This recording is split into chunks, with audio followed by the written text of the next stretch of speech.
Dear students, इस video में हम लेंस मेकर्स फॉर्मूला डिराइव करेंगे फॉर कन्वेक्स लेंस। तो इसमें बेटा एक तो सबसे पहले ये बहुत इंपॉर्टेंट टॉपिक है और मोस्ट ऑफ द स्टूडेंट इसको डिराइव करते हुए मिस्टेक्स करते हैं। मैं पढ़ाते हुए आप सभी को बताता चलूँगा कहाँ कहाँ पे क्या क्या गलतियाँ हो सकती हैं और कहाँ पे किस बात का ध्यान रखना है। वो सब आप ध्यान से देखें बेटा वीडियो को। जैसे ही आप देखेंगे आपको एकदम से इजी लगेगा ये टॉपिक। सो स्टार्ट करते हैं derivation of lens makers formula for convex lens. तो बेटा यहाँ पे मैंने एक कन्वेक्स लेंस लिया और हमें पता होता है जो कन्वेक्स लेंस होता है that is made up of two refracting surfaces. एक ये रिफ्रैक्टिंग सरफेस है और दूसरा ये रिफ्रैक्टिंग सरफेस है बेटा, ठीक है। तो इसकी नेमिंग अगर हम करें सो x इसको P1 बोला और इसको बोला y, और ये x इसको क्या बोला हमने P2 बोला है एंड दैट y। सो इस तरह से हमारे पास दो रिफ्रैक्टिंग सरफेस हुए, एक है x P1y और दूसरा है x P2y। क्लियर है। अब क्योंकि ये फर्स्ट रिफ्रैक्टिंग सरफेस है, इसका सेंटर ऑफ कर्वेचर जो आएगा that is on right side. So this one is C1 और ये सेकंड रिफ्रैक्टिंग सरफेस है, इसका जो सेंटर ऑफ कर्वेचर आएगा वो इस तरफ आएगा बेटा जी। So that is this. Clear है। अब हमें क्या करना है, ऑब्जेक्ट रखना है प्रिंसिपल एक्सिस पे, और हमारी अजम्पशन है कि जो ऑब्जेक्ट्स हैं वो पॉइंट ऑब्जेक्ट्स की तरह कंसीडर करके चलेंगे हम ऑन द प्रिंसिपल एक्सिस। सो यहाँ पे मैंने क्या रखा, ओ पॉइंट पे ऑब्जेक्ट रख दिया बेटा। क्लियर है। अब हमें क्या करना है, कोर्स ऑफ रे को समझना है बेटा। इमेज की पोजीशन निकालने के लिए कोर्स ऑफ रे का आना बहुत ज़रूरी है, मतलब पाथ ऑफ रे कि रे जो है ऑब्जेक्ट से एमिट होने पे किस तरह से ट्रैवल करती है, मीडियम चेंज होने पे किस तरह से वो जाएगी, ये सब बातों का हमें पता होना चाहिए। सो अगर मैं देखूं कि ओ पॉइंट से रे या ओ ऑब्जेक्ट है या पॉइंट मान ले, जैसा मर्जी मानना चाहें। सो ओ ऑब्जेक्ट या पॉइंट से फर्स्ट रे एमिट हो रही है straight way without any deviation, निकल गई बेटा। ये भी एक बात बता दूं मैं, P1 और P2 क्या है, these are the poles of the refracting surfaces. क्योंकि हमें पता होता है पोल क्या होता है, ज्योमेट्रिकल सेंटर होता है बेटा। सो P1 जो है इसका ज्योमेट्रिकल सेंटर है और P2 जो है इस रिफ्रैक्टिंग सरफेस का ज्योमेट्रिकल सेंटर है। क्लियर। सो ये तो हो गई फर्स्ट रे स्ट्रेट वे निकल गई बेटा, ये एरोज से आप देख सकते हैं। अब बात करते हैं सेकंड रे की। हमने माना कि जो ओ पॉइंट से एमिट हुई रे और वो इस सरफेस पे ए पॉइंट पे जाके हिट कर गई। क्लियर है बेटा। ए पॉइंट पे, ये पॉइंट है ए, ठीक है। अब यहां पे थोड़ा सा आप गौर करें बेटा, ये रेयर मीडियम है और ये जो है डेंसर मीडियम है। ये रेयर मीडियम है and this one is denser medium. तो जब भी रे रेयर से डेंसर में जाएगी तो बेटा वो क्या करेगी, that will be bending towards the normal. तो उसके लिए मुझे क्या चाहिए, इस सरफेस पे नॉर्मल प्लॉट करना पड़ेगा। तो सबसे पहले हम क्या करते हैं बेटा, इस सरफेस पे नॉर्मल प्लॉट करते हैं और इसके लिए सेंटर ऑफ कर्वेचर ये रहा। तो इस सरफेस पे अगर नॉर्मल प्लॉट करेंगे तो देखो कैसे होगा। तो बेटा जी ये मैंने नॉर्मल प्लॉट किया, ए C1 जो है इस रिफ्रैक्टिंग सरफेस के लिए नॉर्मल है और रे जो आई आपकी OA है, रेयर से डेंसर पे जा रही है तो टुवार्ड्स द नॉर्मल बेंड करेगी ये बेटा। अब अगर मैं ये अज्यूम कर लूँ कि ये लेंस नहीं है पीछे, तो रे बेटा जाती कैसे, स्ट्रेट पे ऐसे निकल जाती। But as there is change in medium, ये लेंस पड़ा हुआ है इस रे के इस पॉइंट के बाद, ये लेंस है, तो क्या होगा, it will be bending towards the normal. और उसका पाथ कैसा होगा देखते हैं। So it will be bending towards the normal बेटा, ऐसे बेंड कर जाएगी। अब जरा मेरी बात ध्यान देना, ध्यान से सुननी है बेटा आपने, ठीक है। देखो ये B पॉइंट है।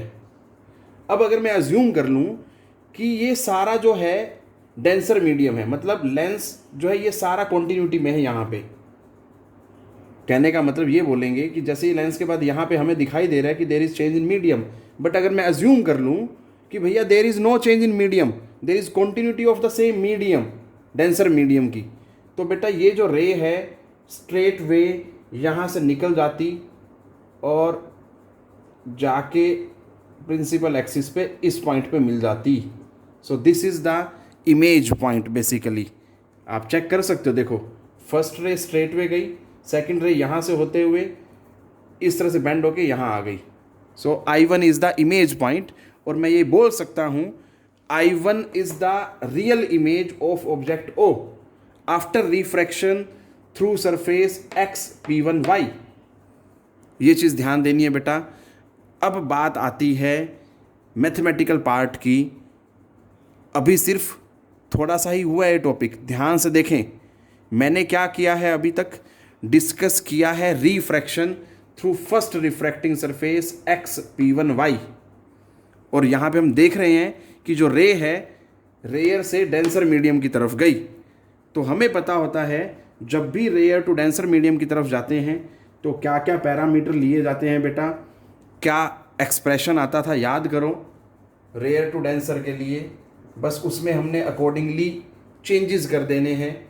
-μ1/u plus μ2/v is equal to μ2 minus μ1/r।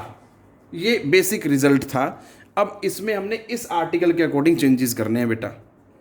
क्या क्या चेंजेस हैं देखो, जो ऑब्जेक्ट का डिस्टेंस है u, यहाँ पे देखें अगर हम बेटा जी P1 और C very close to each other हैं, ठीक है, और क्योंकि हम कंसीडर करके चल रहे हैं थिन लेंसेज का केसेस, उसमें P1 और C बड़े क्लोज हैं, और हमें ये भी पता होता है all distances are measured from the C point. ठीक है बेटा, तो ऐसा ही आपने P1 से मेज़र किया और ऐसा ही C से मेज़र किया, ये बात ध्यान देनी है। इसका मतलब P1O is equal to CO is equal to object distance बेटा, दैट इज U। क्लियर है। और फिर अगर हम बात करें इमेज डिस्टेंस की, जो V होता है, अभी चेंजेस नहीं करेंगे, पहले यहाँ पे देखेंगे हम P1O is equal to CO is equal to U। अब बात करते हैं इमेज के लिए। सो ये इमेज पॉइंट है, तो इस सरफेस से P1I1 is equal to CI1 is equal to V1 बोलेंगे बेटा इसको, या V डैश बोल लें, जैसा आपको सही लगे। फिर बात करते हैं इस सरफेस की, बात कर रहे हैं ना बेटा, इसके थ्रू रिफ्रैक्शन पढ़ रहे हैं हम अभी। तो इसकी रेडियस ऑफ कर्वेचर क्या होगी, पॉजिटिव होगी, क्योंकि बेटा इसका स्फीयर इस तरह से बनेगा। ठीक है, सो वो क्या है P1C1 is equal to CC1 is equal to R1 बोल रहे हैं हम उसको। क्लियर है। इन चीज़ों को ध्यान में रखते हुए इस इक्वेशन में चेंजेस कर दें तो क्या आ जाएगा, -μ1/u, ठीक है, u तो एज इट इज़ यूज़ हो रहा है, फिर प्लस μ2/v, v की जगह पे क्या हो जाएगा बेटा v1 is equal to μ2 minus μ1/r, और r की जगह क्या आ जाएगा बेटा r1 आ जाएगा। इसको नंबर दे दें 1। ठीक है जी। अब हम बात करते हैं फर्दर। ये तो हमारे पास इक्वेशन आई कब, जब हमने ये मान लिया कि there is continuity of the medium, there is no change in medium, मतलब x P1y के बाद सेम मीडियम है थ्रू आउट, तो इमेज पॉइंट जो है I1 है मेरे पास। बट रियलिटी में क्या है, there is change in medium. ठीक है, तो अब जब ये A पॉइंट से चली रे B पॉइंट पे हिट किया, तो B पॉइंट के बाद तो बेटा there is change in medium ना। सो हम B पॉइंट पे, मतलब जो B पॉइंट लाई कर रहा है at second refracting surface x P2y, यहाँ पे रिफ्रैक्शन पड़ेंगे। तो क्या होगा देखो, उसके लिए पहले मुझे x P2y जो सेकंड रिफ्रैक्टिंग सरफेस है उस पे B पॉइंट पे नॉर्मल प्लॉट करना होगा। तो देखते हैं बेटा कैसे होगा। एक बात और ध्यान रखेंगे बेटा, जब हम आगे चलेंगे उससे पहले आप इस वाले नॉर्मल को AC1 को आप अब हटा सकते हैं। ये सिर्फ आपकी नॉलेज के लिए है, क्योंकि इसके बिना आप कोर्स ऑफ रे नहीं बना पाएंगे बेटा। अब आप इसको रब कर सकते हैं। अब मुझे B पॉइंट पे नॉर्मल प्लॉट करना है फ्रॉम C2, तो देखते हैं। तो बेटा जी जो नॉर्मल आया वो क्या है, C2B, ये डॉटेड लाइन आप देख सकते हैं स्ट्रेट वे। अब यहाँ पे हमें क्या देखना है बेटा, जो रे है वो ए से बी पे गई, अब बी से आगे उसका पाथ कैसा होगा, क्योंकि बेटा ए से बी जो है डेंसर मीडियम है सारा। अब रे जो है डेंसर से रेयर में जाएगी, और जब डेंसर से रेयर में जाती है, क्योंकि ये सारा जो मीडियम है दैट इज़ रेयर मीडियम, तो जब डेंसर से रेयर में जाती है तो क्या होता है, वो अवे फ्रॉम नॉर्मल। अब नॉर्मल रहा ये बेटा, ठीक है, ध्यान से देखना सभी, और रे रही ये, क्लियर, नॉर्मल ये रहा और रे ये रही। अगर वो इस तरह से बेंड करती है, so this is towards the normal, but हमें कैसे बेंड कराना है, अवे फ्रॉम नॉर्मल, मतलब that will be bending like this, clear है। सो फाइनल इमेज जो यहीं कहीं बनेगी, तो देखो बेटा it will be bending like this, और इमेज जो है कहाँ बनती है, यहाँ से इट बेंड करते करते ये जो है इमेज बन गई यहाँ पे बेटा। सो this is I is the final image point, ये बात आपने ध्यान देनी है। और ये भी क्या है बेटा, ओ के रिस्पेक्ट में this is the real image, ठीक है, after refraction through second refracting surface XP2Y। अगर मैं इसके डिस्क्रिप्शन देना चाहूं I1 के रिस्पेक्ट में, तो बेटा I जो है that is the virtual image with respect to I1। अब इस सरफेस के लिए जरा ध्यान से सुनना, सेकंड जो रिफ्रैक्टिंग सरफेस है XP2Y, इसके लिए जो I1 है ये ऑब्जेक्ट की तरह काम करेगा, और ये जो है इमेज की तरह काम करेगा। यही बात ध्यान देनी है जो बच्चे को समझ ही नहीं आती। दोबारा रिपीट कर देता हूँ, I1 जो है जब इस रिफ्रैक्टिंग सरफेस के थ्रू हम रिफ्रैक्शन पढ़ेंगे, तो I1 जो है ऑब्जेक्ट की तरह काम करेगा, और I जो है उसकी इमेज की तरह काम करेगा, और वो भी कौन सी इमेज, वर्चुअल इमेज की तरह, ठीक है बेटा, ये चीज़ ध्यान देनी है। अब अगर ऐसी चीज़ें हैं तो अब हम इसके लिए पैरामीटर्स चूज़ करते हैं, ऑब्जेक्ट का डिस्टेंस, इमेज का डिस्टेंस, रेडियस ऑफ कर्वेचर, ये सब क्या क्या होगा देखो बेटा। अब सबसे पहले अगर देखें तो बेटा जी u, अब मुझे पता है कि इस सरफेस के लिए ये ऑब्जेक्ट का काम कर रहा है, सो CI1 is equal to P2I1 जो u था, और उसी को मैंने क्या लिखा है, पर पहले क्या था वो बेटा, दैट इज V1। अगर इस रिफ्रैक्टिंग सरफेस के रिस्पेक्ट में देखें, क्योंकि P1 C और P2 are very close to each other, तो आप इस चीज़ को लेके कंफ्यूज ना हो। मैं P1 से I1 लिख सकता हूँ, C से I1 लिख सकता हूँ, P2 से I1 लिखता हूँ, वो सभी क्या होंगे, सिमिलर होंगे बेटा, क्योंकि हम डील कर रहे हैं थिन लेंसेज से, हमारी एजम्पशन है ये, तो ये चीज़ को लेके परेशान ना हो। So U is equal to CI1 is equal to P2I1 is equal to V1, ठीक है, ये अप्रोक्सीमेटली इक्वल है, आप चाहे इक्वल का साइन ले लें या अप्रोक्सीमेट का साइन ले लें, that is up to you, ठीक है बेटा, ये चीज़ ध्यान देनी है आपने। अब बात करते हैं फिर इमेज की, फाइनल इमेज जो ये है बेटा, so CI that is P2I is equal to V, clear. और फिर बात करते हैं रेडियाई ऑफ कर्वेचर, जो रेडियस ऑफ कर्वेचर है इस पर्टिकुलर सरफेस के लिए, वो क्या है, दैट इज P2C2, क्योंकि बेटा इस सरफेस का तो सेंटर ऑफ कर्वेचर इधर है ना बेटा, P2C2 या CC2 is equal to -R2। अब यहाँ पे ये भी ध्यान दें, साइन कन्वेंशन लेने की जरूरत नहीं है बेटा, ठीक है, विदाउट साइन कन्वेंशन चलेंगे। आपने जैसा कि फर्स्ट इक्वेशन में भी देखा था कि रेयर टू डेंसर जब जा रहे थे तो कोई साइन कन्वेंशन फॉलो नहीं किया था, वी जस्ट फॉलोड सिंबल्स, ठीक है। So this is positive, this is positive, this is positive. अब इन सब चीज़ों को देखते हुए और ये भी देखते हुए कि जो रे है वो डेंसर से रेयर मीडियम की तरफ जा रही है, तो हमने रिफ्रैक्शन पढ़ा है from denser to rarer medium, उसमें क्या रिजल्ट आता है, और उस रिजल्ट में इन पैरामीटर्स की वैल्यू डाल देंगे हम। तो देखो सबसे पहले मैं वो रिजल्ट लिखता हूँ, डेंसर टू रेयर का जो हमने पढ़ा हुआ है, that is -μ2/u plus μ1/v is equal to μ1 minus μ2/r। ये स्टैंडर्ड रिजल्ट पढ़ा हुआ है बेटा। अब इनके अकॉर्डिंग इसमें क्या करेंगे, हम चेंजेस करेंगे।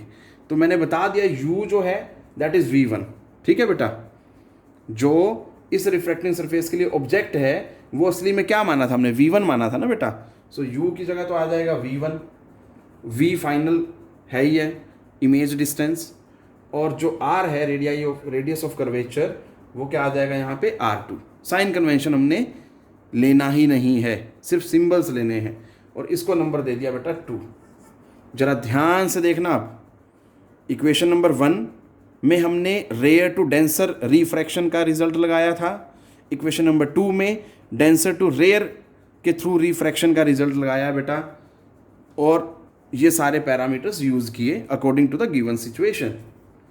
अब हमें क्या करना है, दोनों इक्वेशंस को बेटा आपने ऐड कर देना है। तो देखो हम आगे का पार्ट कैसे करते हैं, ऐड करने पे क्या मिलता है। मैंने एक बार दोनों इक्वेशंस लिख दिए हैं बेटा, ताकि आपको समझने में आसानी हो जाए। तो जब मैं 1 + 2 करूँगा तो लेफ़्ट साइड में लेफ़्ट साइड ऐड हो जाएगी बेटा, तो क्या बन जाएगा, इससे तो ये पार्ट कैंसिल हो जाएगा, ठीक है। तो क्या बच जाएगा, -μ1/u + μ1/v is equal to μ2 - μ1/r1 + μ1 - μ2/r2, ठीक है बेटा। अब मैंने क्या करना है, इसको उठा के इधर रखना है, इसको इधर रखना है बस, और इसमें से माइनस कॉमन ले लेना है।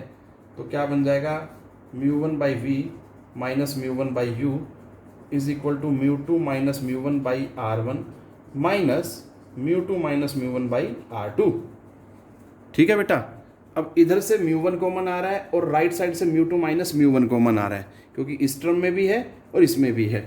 तो देखते हैं बेटा, μ1 कॉमन ले लिया, 1/v - 1/u is equal to, और इधर से क्या हो गया, 1/r1 - 1/r2 μ2 - μ1, क्लियर है।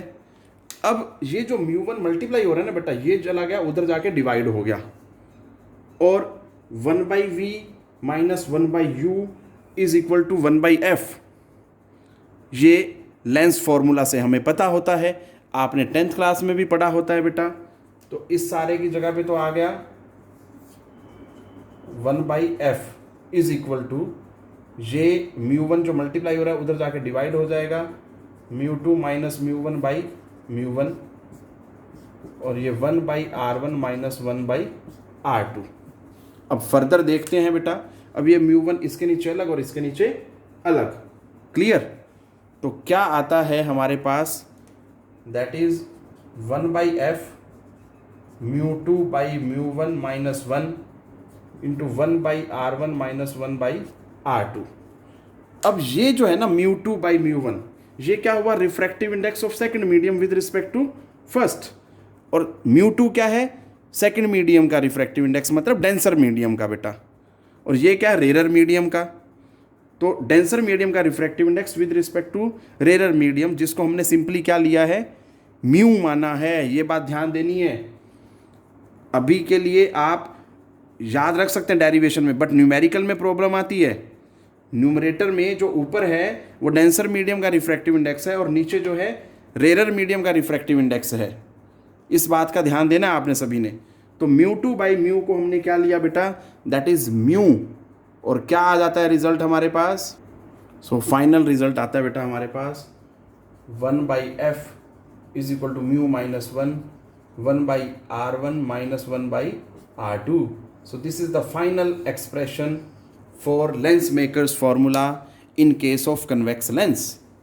ध्यान रखें बेटा, इसी को मैं पावर के लिए भी यूज़ कर सकता हूँ, क्योंकि हमने 10th क्लास में पढ़ा होता है 1/f, अगर फोकल लेंथ मीटर्स में दी गई हो तो 1/f जो होता है that is the power of the given lens.